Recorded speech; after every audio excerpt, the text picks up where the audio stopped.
What is this? Dow Jones futures fall. Tesla tumbles as margins dive. Elon Musk willing to push profit to zero. Well, they keep dropping the prices in order to maintain the demand. They've finally got their assembly lines delivering these things, and then they're like, we got to keep the demand going. We have to deliver.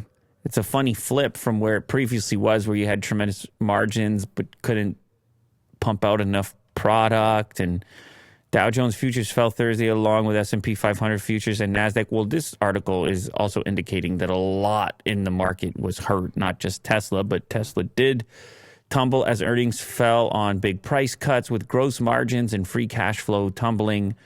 Does it suggest what those alterations in margins were? No, but we have to assume it had something to do with he was the drop in thinking prices. of selling cars at zero margin, like no profit.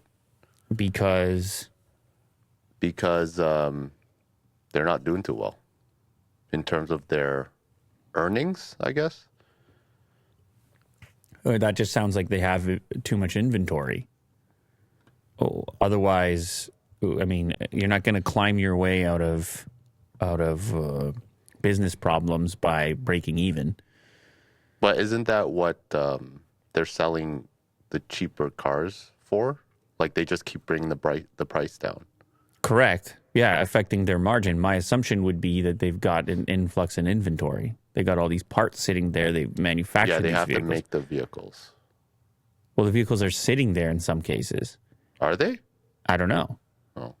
My point I'm trying to get to is you would only come to that conclusion if you had a supply-demand issue. So if you have at any point more supply than demand, and it's not necessarily finished cars, it's also the parts that go into those cars. When it comes to supply chain mastery, it's like a lot of moving parts in order to kind of track what customer demand is going to be in the future and how to maneuver yourself around it. And famously, Tesla has not spent a lot of money on things like marketing. So one of the levers they pull, or one of the only levers they pull in order to kind of deal with fluctuating demand, is that price lever. But obviously that price lever has significance when it comes to the eventual margin that they're able to realize. So they've got to constantly create these shifts and renegotiate supplier prices, keep figuring things out. But I don't know. Long term, I don't know. I mean, you might have more sort of macro effects going on in the market where you might have more general slowdowns occurring, which might be hard to combat. But I guess if the statement here from Elon, here we go.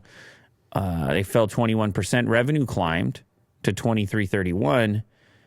It was down from Q4's 24 billion. Major price cuts were responsible for boosting demand, but it was at the expense of earnings and profit margins. There you go. That's the part you were looking for.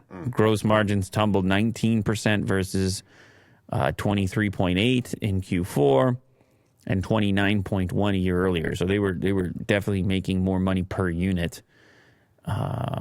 Auto gross margins, excluding regulatory credits and leases, skidded to 18 from 23.8. And Tesla has said 20% would be a floor for gross margins, excluding credits and leasing. However, obviously they've gone below that now.